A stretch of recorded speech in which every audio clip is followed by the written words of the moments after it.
You had to kill him before you could see him, because he was trying to kill you before he could see you either. This wasn't a war. This was a patience game, and whoever ran out of patience first died. Carlos Carpenter. Hürtgen Forest, 1944.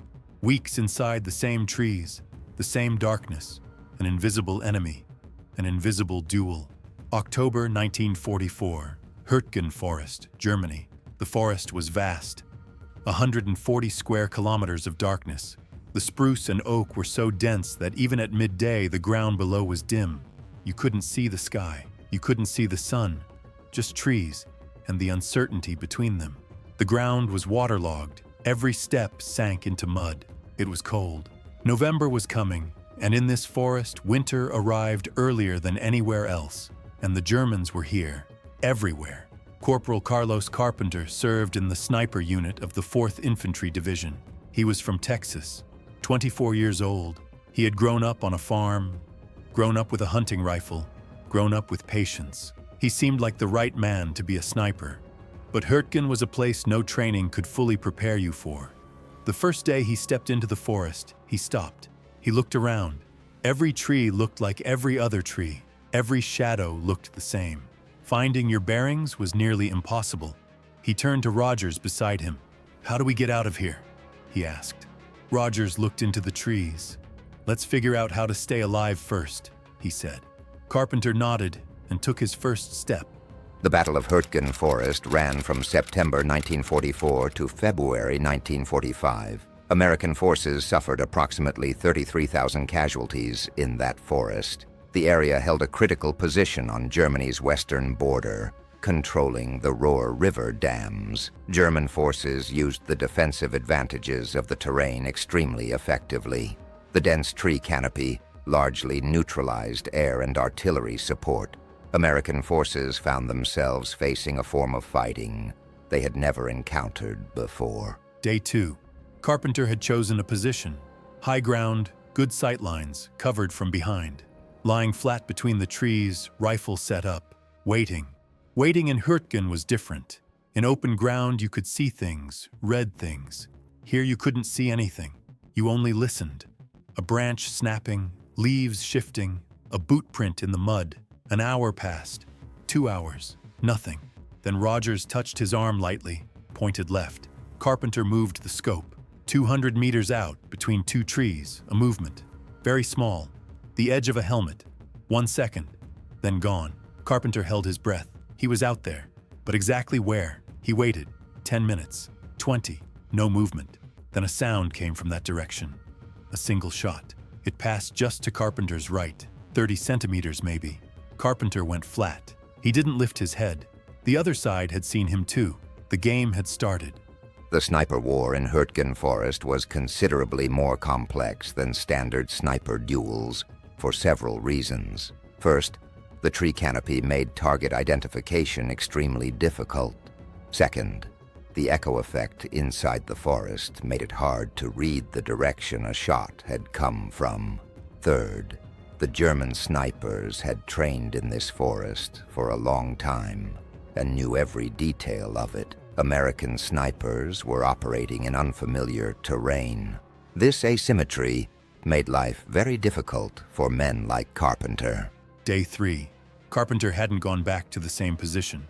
That would have been foolish. The other side knew that spot now. He chose a new position, 50 meters east, different angle, different elevation, and waited again. That day word came through from the division. 2 men had been hit on the left flank. Same sniper, same angle, same silent shot. When Carpenter heard that, something shifted in him. It wasn't anger, something colder than that. This man worked methodically, nothing random about it. He chose each target deliberately. He calculated every position. He was good. The commander called Carpenter in. "I need you to find this sniper. He's stopping the advance. Every time we try to push forward, he cuts it off." Carpenter listened. "How long do I have?" he asked. The commander thought about it. 2 days. After that, reinforcements move into the area. Won't matter as much then. 2 days. Carpenter went back to the forest. He thought it through. Where would the other man be positioned? High ground or low? Up in a tree or behind one? Which spot would give the best view of American movement? Where would he himself choose?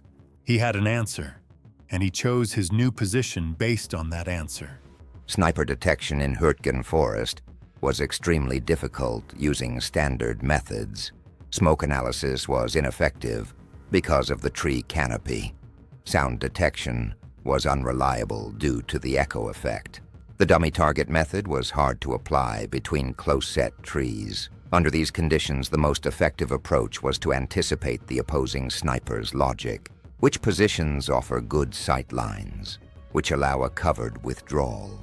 This kind of tactical thinking became the primary tool for experienced snipers like Carpenter.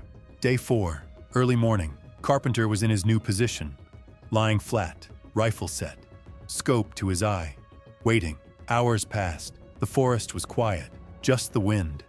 Cold wind moving through the branches. Carpenter didn't move. His legs were going numb. His hands were cold, but moving wasn't an option. Moving meant sound. Sound meant death. In the afternoon, the sun dropped lower. The light shifted, and then he saw it. 220 meters out, at the base of a large spruce, an earth-colored shape, extremely well camouflaged.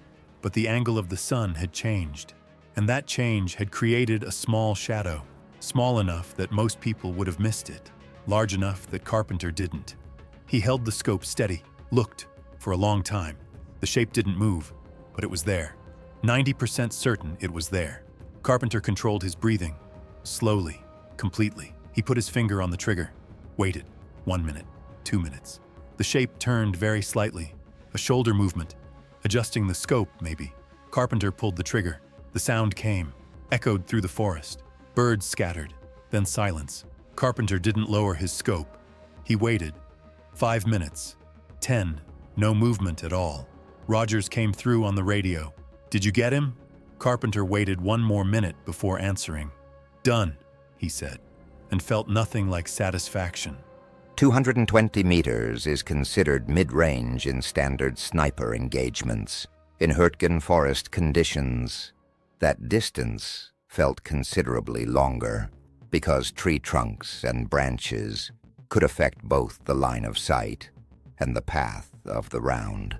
Carpenter's use of sun angle to identify the target was a classic sniper technique. Shifting light conditions could briefly expose even well-camouflaged targets. The technique required patience and sustained observation over a long period. That evening, Carpenter sat in his foxhole. The job was done. The commander had congratulated him. Rogers had clapped him on the shoulder. Everyone was satisfied. Carpenter wasn't. He had felt this before. Not at Guadalcanal, not at Normandy. It had started at Hürtgen, in this forest, in this silence, in this waiting game. The man across from him had been a sniper too, a good one. Someone who had waited with the same patience, selected targets with the same care, worked with the same cold steadiness.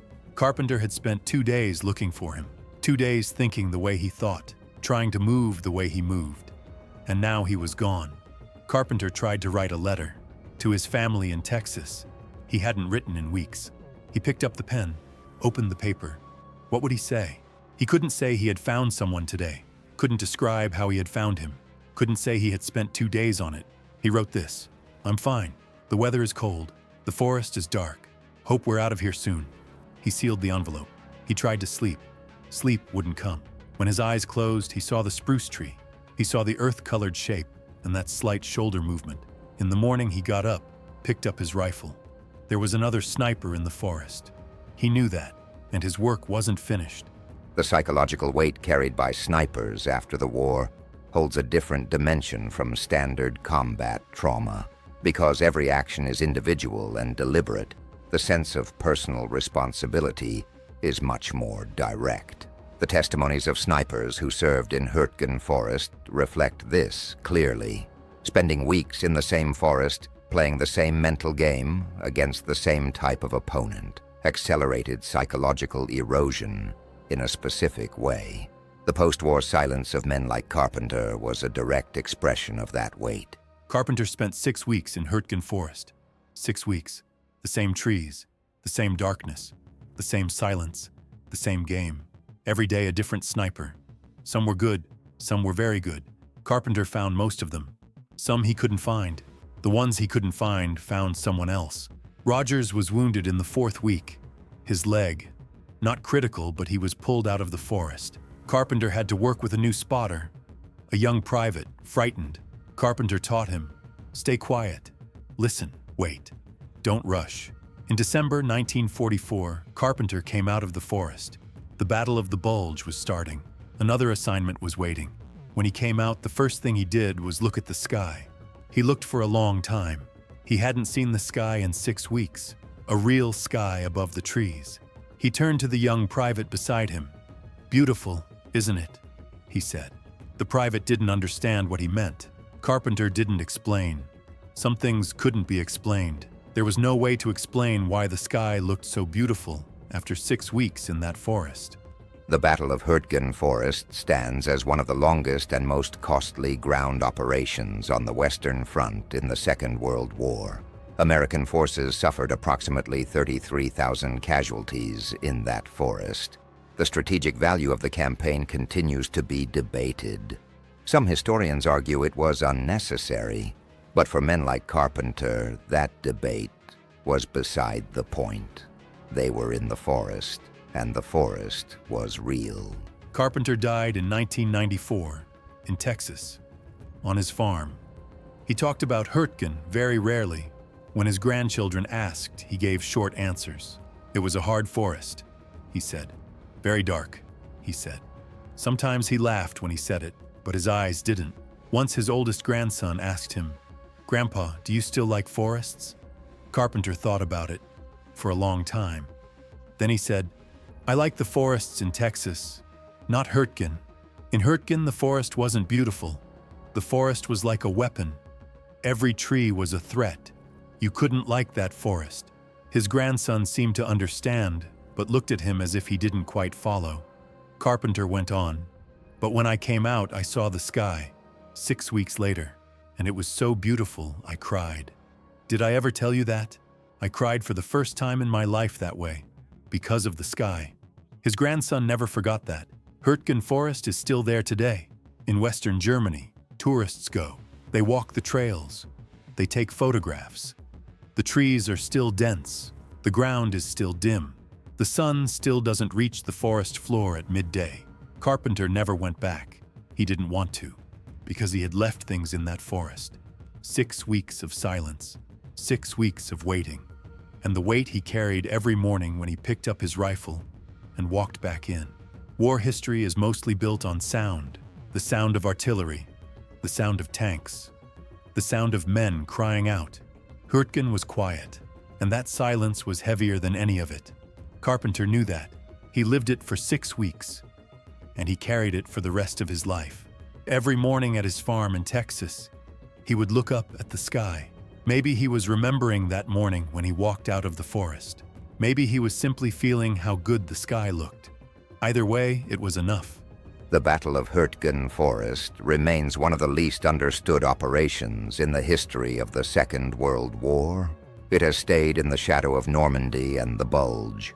But what happened in that forest holds important lessons both tactically and in human terms. The experiences of snipers like Carpenter represent the most personal and most rarely documented dimension of those lessons. The weight of a war fought in silence can't be measured in numbers, but it lives on in that story about the sky.